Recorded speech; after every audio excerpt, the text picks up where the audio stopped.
ഇവിടെ ഉണ്ടാക്കാൻ പോകുന്നത് മിനിയേച്ചർ കട്ടൻ ചായ ആണ്. അതിനായി ഞാൻ വെള്ളവും ചായപ്പൊടിയും പഞ്ചസാരയും എടുത്തുണ്ട്.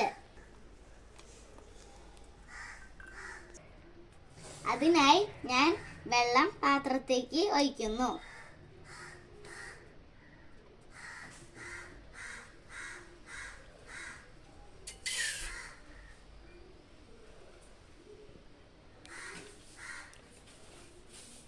ഞാൻ പാത്രത്തേക്ക് വെള്ളം ഒഴിച്ചിട്ടുണ്ട്.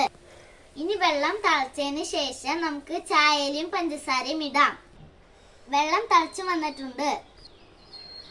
ഇനി നമുക്ക് ചായയിലും പഞ്ചസാരയും ഇടാം.